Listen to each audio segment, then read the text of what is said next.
Hello, everybody. It is Wednesday. You know what that means? It is a moment of presence. I am Michelle Barone from Moksha Grace Coaching, and today we have an interesting topic. One about having that brave face when things are just not feeling right. They're not feeling good. And what do you do?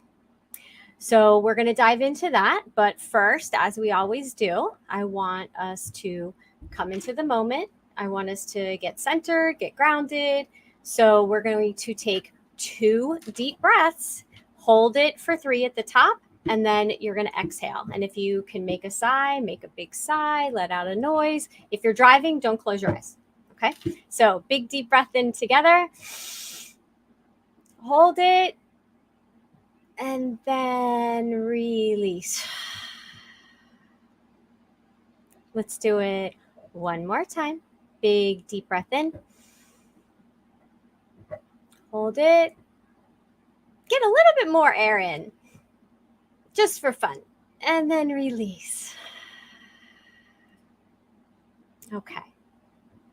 So if you're here, thank you. I'm glad that you're taking this time for yourself.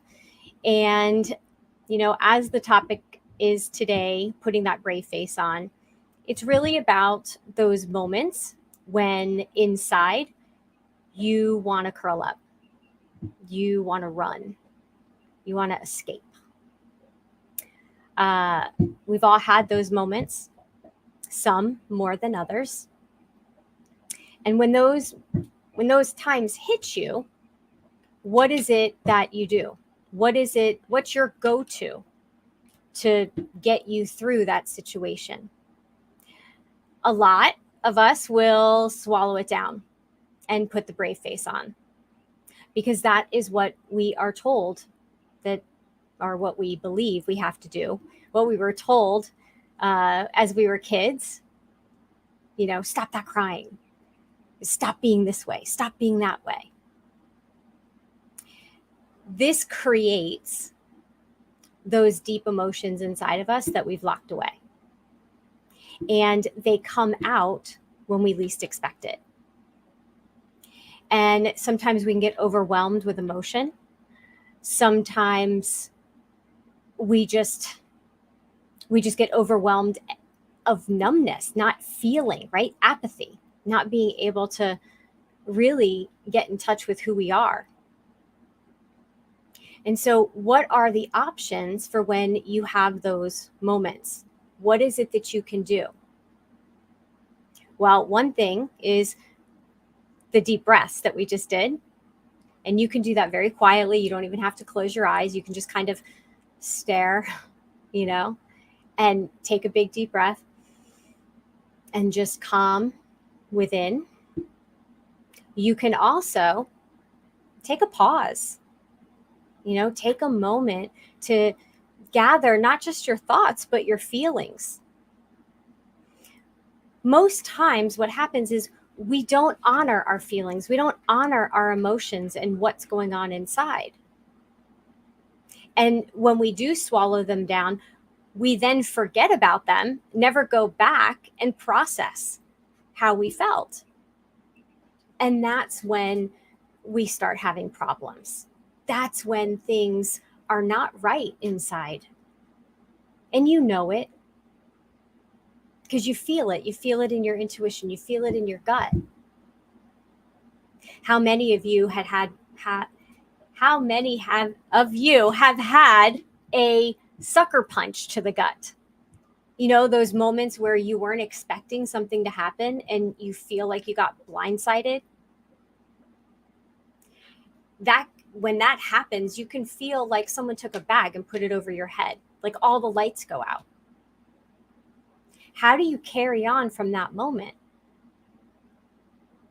And the secret really is trust. You've got to trust. You've got to trust yourself that you're going to know what to do next. You've got to trust yourself to know that you're going to know what to say next.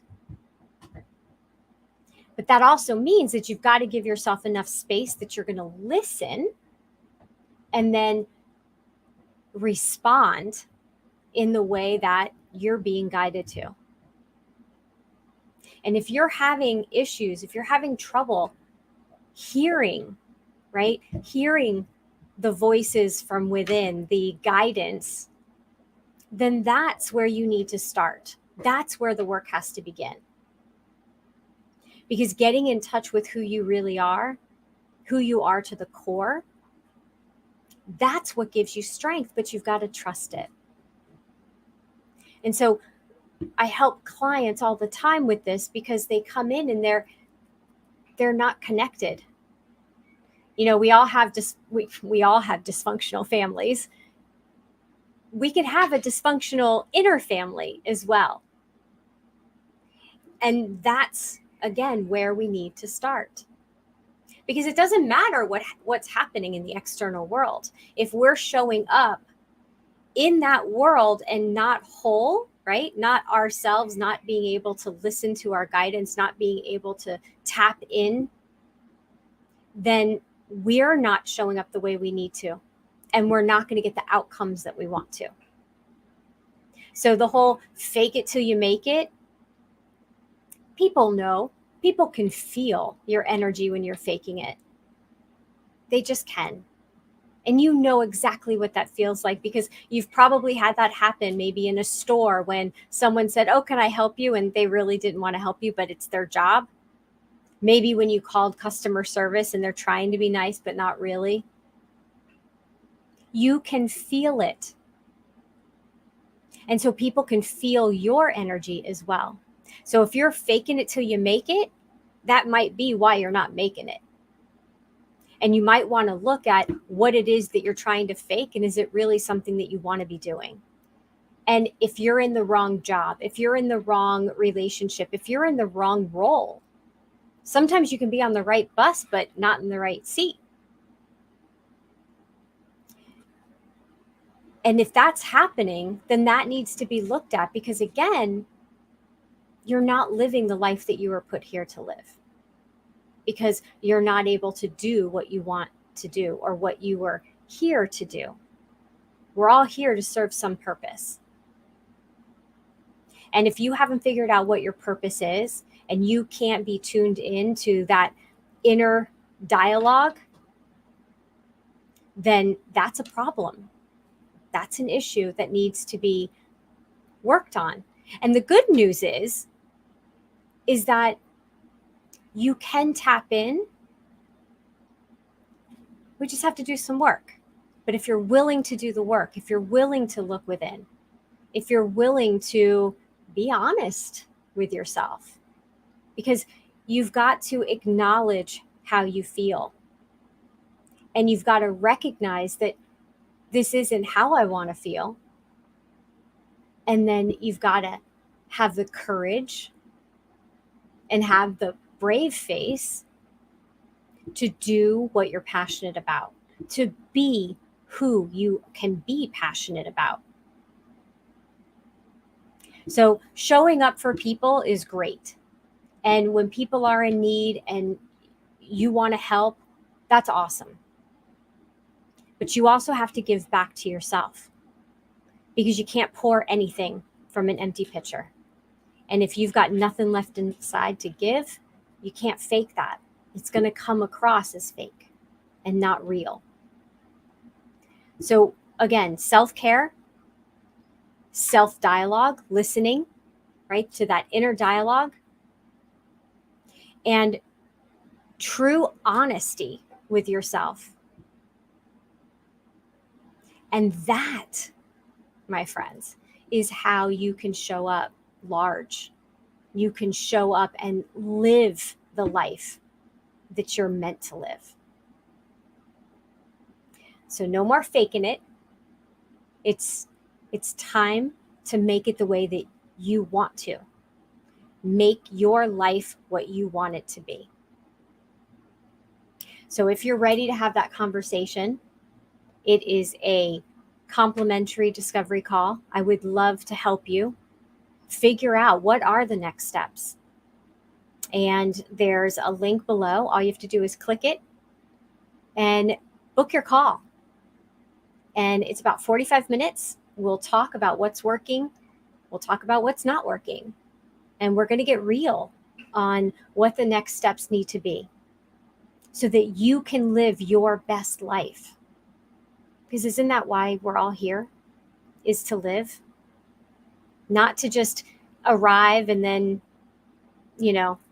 check out. It's that time in the middle.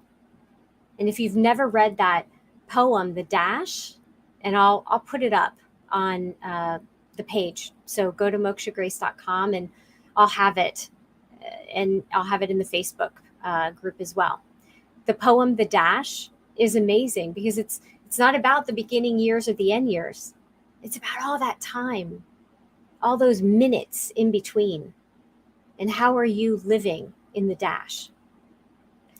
So I will see you next week, Wednesday, 12:30, and I look forward to it. And book your call because I would love to help you start moving forward. Talk soon.